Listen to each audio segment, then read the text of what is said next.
क्या आप अपने पोते पोतियों के साथ खेलना चाहते हैं? लेकिन क्या करें, घुटने जवाब दे गए हैं। मुड़ा नहीं जाता, बैठा नहीं जाता, उठा नहीं जाता, चलने फिरने में डर लगता है। और अगर झुक के कुछ उठाना पड़ जाए तो कमर लचक जाती है, बड़ा दर्द होता है, ऊ आओ, ये होते रहते हैं। तो ये सब मज़ा किरकिरा हो जाता है और आप दूर बैठ के देखते रहते हैं बच्चे खेल रहे हैं, काश मैं भी खेल पाता। क्या आपके साथ ऐसी प्रॉब्लम है? अगर है तो आज मैं आपके साथ कुछ ऐसी रेमेडी शेयर करूंगी जो आपकी मदद कर सकती है। नमस्कार दोस्तों, मैं हूं Satwanti Singh, health and wellness coach and ayurvedic lifestyle coach, और आप देख रहे हैं लेट्स नर्चर आवर माइंड्स।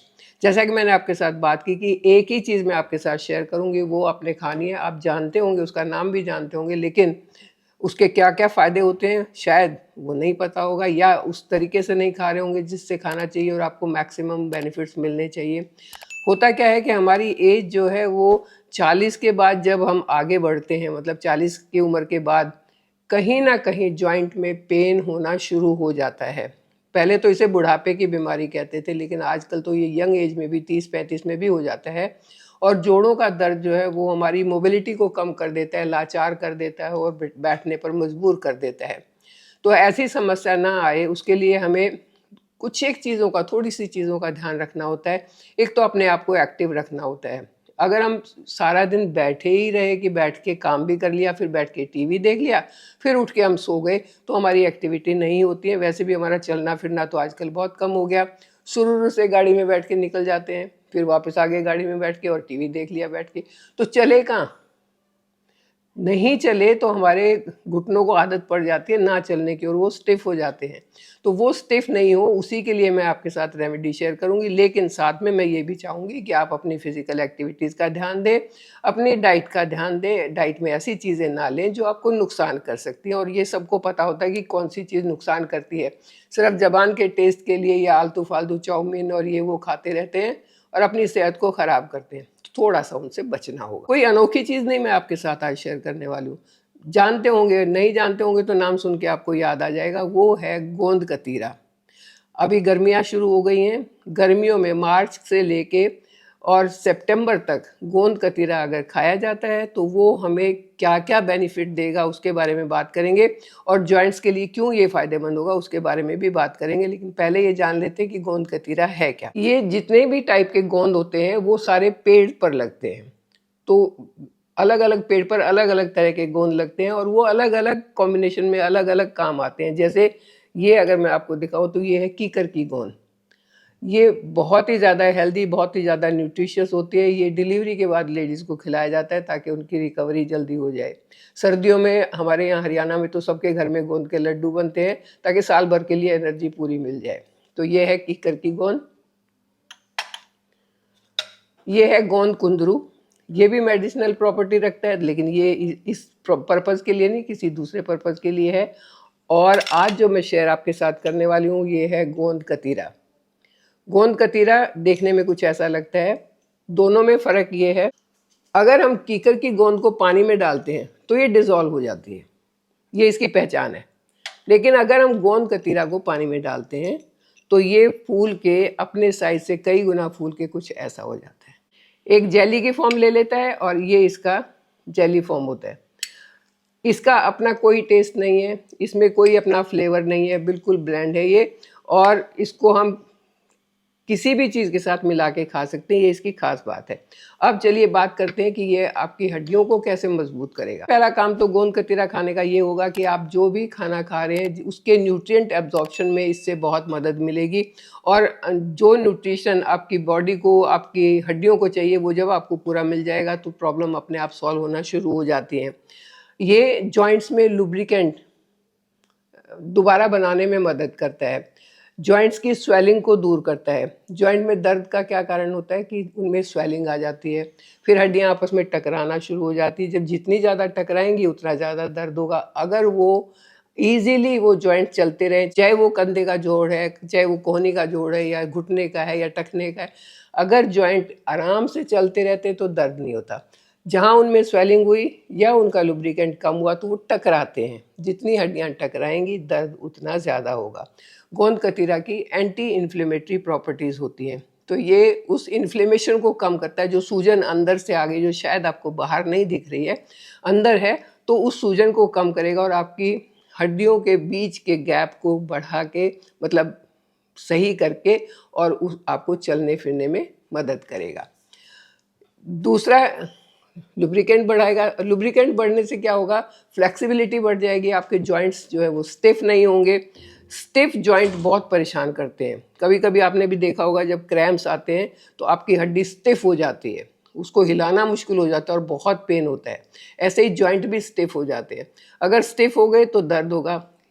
गोंद कतीरा उस स्टिफनेस को, क्योंकि उसकी एंटी इन्फ्लेमेटरी प्रॉपर्टीज़ हैं, तो स्टिफनेस को ख़त्म करेगा और आपके मोबिलिटी में आपको मदद देगा।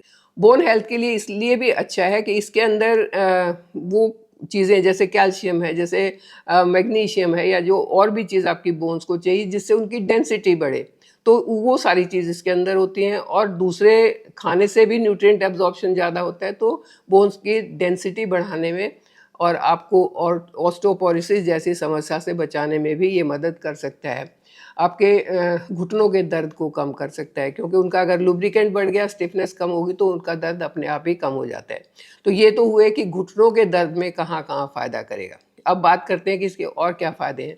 क्योंकि मैंने बताया ये आप खा सकते हैं मार्च से लेकर सितंबर तक, पूरी गर्मी में इसको खा सकते हैं। कोई इसका ऐसा नहीं है कि ये आपको कहीं नुकसान करेगा। इसका कूलिंग इफ़ेक्ट होता है, गर्मी से बचाएगा, लू लगने से बचाएगा, गर्मी में होने वाली जो छोटी मोटी बीमारियां हैं उनसे भी बचाएगा, डिहाइड्रेशन से भी बचाएगा। जिन लोगों को नाक में खून आता है, गर्मी में कई लोगों को नक्सीरी बहुत आती है, नाक से खून निकलना शुरू हो जाता है, ब्लड लॉस होता है, तो उनके लिए तो गोंद कतीरा बहुत ही ज़्यादा फायदेमंद है। इसको आपने बस इतना सा लेना है। मैं बात कर रही हूँ जिनके नाक से खून आता है, उसकी इतना सा बस आपने लेना है, और मिट्टी के बर्तन में इसको भिगो के रात भर रखना है। सुबह तक ये जेली फॉर्म में आ जाएगा। उस जेली को आपने पानी में मिला के, नॉर्मल पानी में मिला के, और उसमें देसी खांड मिलानी है, या तो मिश्री, धागे वाली मिश्री मिलानी है, और ये सुबह सुबह पी लेना है। बस इसका जो कूलिंग इफेक्ट है वो नक्सीर वाली प्रॉब्लम से बहुत जल्दी छुटकारा दिलवा सकता है। ये मेरा अपना एक्सपीरियंस है। मेरे बेटे को आती थी नक्सीरी, जब मेरी मम्मी ने ये टोटका बताया, नुस्खा बताया, तो उसके बाद बिल्कुल सॉर्ट आउट हो गई प्रॉब्लम, और कभी उसको नक्सीरी दोबारा नहीं आई। तो उसके लिए ये बहुत फ़ायदेमंद। ये आपको एनर्जी देता है, इसमें फाइबर बहुत ज़्यादा है, इसके जो न्यूट्रिएंट्स हैं और न्यूट्रिएंट एब्जॉर्प्शन की जो पावर है वो आपको एनर्जी देती है, इंस्टेंट एनर्जी इससे मिलती है। तो ये इसके कुछ एक फ़ायदे हैं, और यही फ़ायदे नहीं है, क्योंकि जितनी भी आयुर्वेदिक चीज़ें होती हैं वो आप जिस बीमारी के लिए खा रहे हैं सिर्फ वही फ़ायदा नहीं करेगा, ये ढूंढ ढूंढ के निकालते हैं कि आपको कहाँ ज़रूरत है, और वहाँ जाके ये आपकी मदद करेगा और आपको बहुत ज़्यादा फ़ायदा देने वाला है। अब बात करते हैं कि इसको खाना कैसे है। आपने इसको 5 से 10 ग्राम से ज़्यादा नहीं लेना, एक बार में बस इतना ही लेना है। इसको 1 गिलास पानी में डाल के रात भर के लिए छोड़ दें। ये जेली फॉर्म में आ जाएगा इस तरीके से। आप चाहें तो इसको एज इट इज़ खा लें, कोई टेस्ट नहीं है इसमें, कोई इसका स्वाद नहीं है, कोई इसका फ्लेवर नहीं है, ऐसे खा सकते हैं। नहीं तो आप इसको अपनी दही में मिला के खा सकते हैं। जिनके जोड़ों में दर्द ज़्यादा है, वो दही नहीं खाना चाहते, तो वो इसको पानी में मिला के ले सकते हैं, या तो दूध में ले सकते हैं।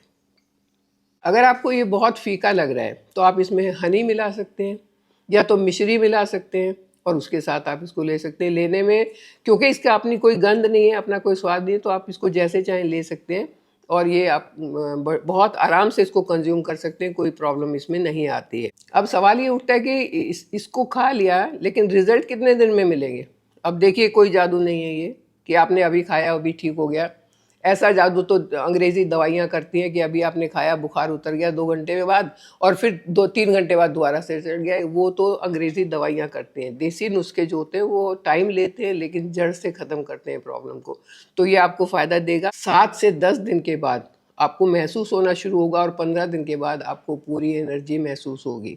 जिस प्रॉब्लम के लिए भी आप खा रहे हैं वो आपकी ठीक होना शुरू हो जाएगी। अगर आप घुटने के दर्द के लिए खा रहे हैं तो घुटने का दर्द भी ठीक होना शुरू हो जाएगा, उसमें रिलीफ मिलेगा आपको खुद ही महसूस होगा कि अब मैं 4 कदम और ज़्यादा चल सकता हूँ, अब मैं थोड़ा सा और बच्चों के साथ खेल सकता हूँ, या अब मैं झुक के अपनी कोई चीज़ उठा सकता हूँ। आपको खुद महसूस होगा। 21 दिन तक लेने के बाद काफ़ी हद तक आपकी प्रॉब्लम सॉर्ट आउट हो जाएगी। कितने दिन लें?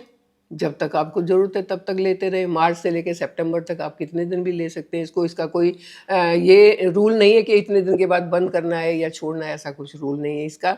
हाँ, ये ज़रूरी है कि कब और कैसे लें, वो बहुत ज़रूरी है। कैसे लें मैंने बता दिया, पानी में भिगो के आपको लेना है।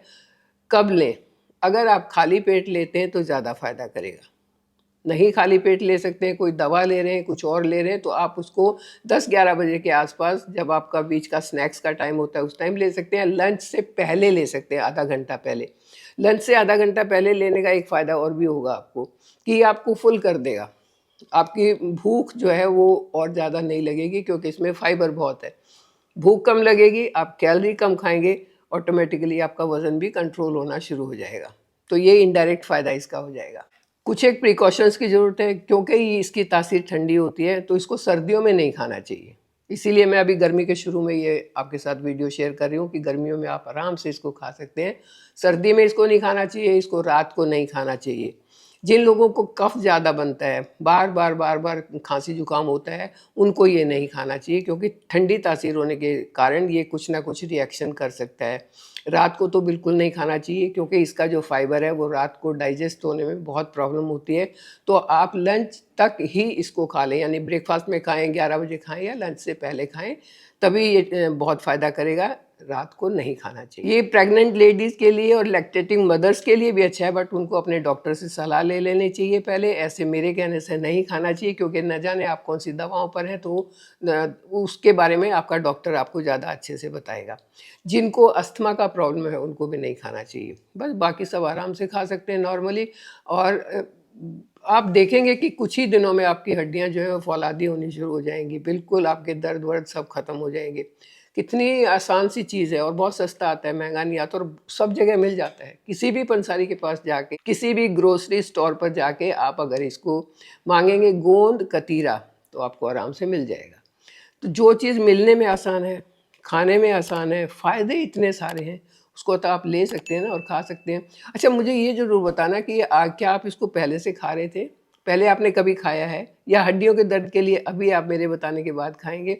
तो ये चीज़ कमेंट करके ज़रूर बताना, मुझे अच्छा लगता है जान के। ये एक और भी फ़ायदा करता है, शुगर लेवल को मेंटेन करता है। आजकल शुगर का प्रॉब्लम बहुत लोगों को है। जिसको हर चौथे पांचवें इंसान से मैं सुन लेती हूँ शुगर बॉर्डर लाइन पर आ गया है, या शुगर हो गया है, या होने वाला है। तो ऐसी समस्या भी अगर किसी को है तो उनके लिए भी गोंद कतीरा बहुत फ़ायदेमंद है। देखिए, छोटी सी चीज़ है और इतने सारे फ़ायदे, आप इसको आराम से अपना सकते हैं और इसके फ़ायदे उठा सकते हैं। इसके फ़ायदे उठाते रहिए, मेरे साथ बने रहिए, चैनल को सब्सक्राइब कीजिए। Thank you.